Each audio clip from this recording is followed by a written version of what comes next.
Hello అండి, welcome to my channel me Suma cooking. ఈరోజు మన ఛానల్లో రెసిపీ వచ్చేసి ప్రతి ఒక్కరూ ఇష్టంగా తినే పూరి రెసిపీ అండి. పూరి అనగానే మనం గోధుమ పిండితో ప్రిపేర్ చేసుకుంటాం కదా, కానీ ఈరోజు ఇక్కడైతే నేను గోధుమ పిండి లేకుండా కేవలం బియ్య పిండితోనే పూరి అనేది ప్రిపేర్ చేస్తున్నాను. చాలా టేస్టీగా ఉంటుంది. ఆయిల్ కూడా అస్సలు ఎక్కువ పీల్చుకోకుండా చాలా బాగా వస్తాయండి పూరి మటుకు. మరి ఇప్పుడు దాన్ని ఎలా ప్రిపేర్ చేసుకోవాలో వీడియోలోకి అయితే వెళ్ళిపోదామా. మనకు పిండి కలుపుకోవడానికి వీలుగా ఉండే విధంగా ఒక వెడల్పు బౌల్ తీసుకొని దాంట్లోకి 1 కప్పు వరకు బియ్యం పిండి వేసుకోండి. అదే కప్పుతో పావు కప్పు వరకు మైదా పిండి వేసుకోవాలి. కప్పు బియ్యం పిండికి పావు కప్పు కంటే కూడా తక్కువగా మైదా పిండి వేసేసుకొని రుచికి సరిపడినంత సాల్ట్ వేసుకొని ఇదంతా ఒకసారి బాగా మిక్స్ చేసేసుకోవాలి. ఆయిల్ మటుకు అస్సలు పీల్చుకోదండి పూరి మటుకు. ప్రతి పూరి కూడా పొంగుతూ చాలా బాగా వస్తుంది. పిండినంతా ఒకసారి కలుపుకున్నాక ఇందులోకి కొద్దిగా వాటర్ యాడ్ చేసుకుంటూ సాఫ్ట్గా కలిపేసుకోవాలి. మనము చపాతీకి అయితే ఎలా కలుపుకుంటామో ఆ విధంగా కలుపుకొని చూసారు కదా, ఇలా కలిపేసుకొని పైనుంచి 1 టేబుల్ స్పూన్ వరకు ఆయిల్ వేసేసుకొని మళ్ళీ ఇదంతా బాగా మిక్స్ చేసేసుకోండి. చక్కగా సాఫ్ట్గా వచ్చే విధంగా కలుపుకోవాలి పిండిని.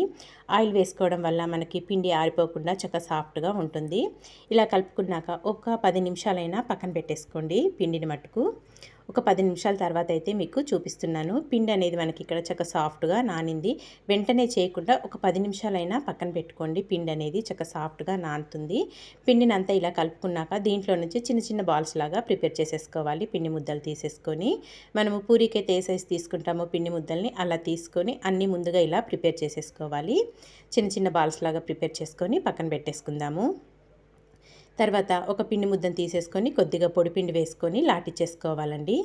మరీ పల్చగా లాటించుకోవద్దు, కొంచెం మందంగా ఉండే విధంగానే లాటించుకోండి. పూరి అనేది చక్క మనకి పొంగుతూ చాలా బాగా వస్తుంది. ప్రతి పూరి కూడా పొంగుతూనే వస్తుందండి. బియ్య పిండితో చేసుకున్నా కానీ భలే రుచిగా ఉంటాయి పూరీలు కూడా. చూసారు కదా, ఈ విధంగా చేసుకోవాలి. ఇక్కడ ఇంకో పూరి కూడా చేసి చూపిస్తున్నాను చూడండి. మనం కలిపెట్టుకున్న పిండితోని అన్ని ముందుగా ఇలా పూరీలు అయితే లాటిచ్చేసుకోవాలి. అన్నీ ప్రిపేర్ చేసేసుకొని ఒక ప్లేట్లోకి అయితే తీసేసుకుందామండి. చూసారు కదా, ఇక్కడ అన్నీ నేను ఇలా ప్రిపేర్ చేసుకొని ముందుగా ఒక ప్లేట్లోకి అయితే పెట్టేసుకున్నాను. తర్వాత స్టవ్ పైన అయితే ఒక ప్యాన్ పెట్టేసుకొని డీప్ ఫ్రైకి అయితే ఆయిల్ వేసేసుకుందాము. ఆయిల్ వేయడం వేద్దాము. ఇక్కడ వచ్చేసి ఆయిల్ అయితే చక్కగా వేడైపోయిందండి. వేడయ్యాక మనం ప్రిపేర్ చేసి పెట్టుకున్న పూరీని వేసేసుకొని చక్కగా డీప్ ఫ్రై చేసేసుకోవాలి. 2 వైపులా మంచి కలర్ వచ్చే వరకు డీప్ ఫ్రై చేసుకోవాలి. చూసారు కదా ఎలా పొంగుతూ వస్తుందో, ఎంత మంచి కలర్ వచ్చిందో. చక్కగా క్రిస్పీగా చాలా బాగుంటుందండి. బియ్య పిండితో చేసుకున్న పూరీ కూడా మనకి ఆయిల్ కూడా అస్సలు ఏమాత్రం పీల్చుకోకుండా పూరీ అనేది వస్తుంది. ఇలాగే 1 బై 1 మనం చేసుకున్న పూరీలన్నీ కాల్ చేసుకొని చక్కగా ప్లేట్లోకి అయితే సర్వ్ చేసేసుకోవాలి. ఇంకా ఈరోజు పూరీతోనైతే నేను శనగపిండి కూర అయితే ప్రిపేర్ చేశానండి. ఈ కర్రీని చింతామణి చట్నీ అని కూడా అంటారు కదా. ఆలు శనగపిండి వేసేసుకొని ప్రిపేర్ చేసుకుంటాము. పూరీలోకి ఇది బెస్ట్ కాంబినేషన్ అండి ఈ కర్రీ మట్టుకు. చూసారు కదా, ఇక్కడైతే చక్క శనగపిండి కూరతోని సర్వ్ చేసేసుకుంటున్నాను. ఇంతే అండి, చాలా సింపుల్గా టేస్టీగా గోధుమ పిండి లేకపోయినా మనం బియ్య పిండితో కూడా పూరి అనేది ప్రిపేర్ చేసుకోవచ్చు. ఎంత పొంగుతూ ఎంత బాగా వచ్చినాయో చూసారుగా.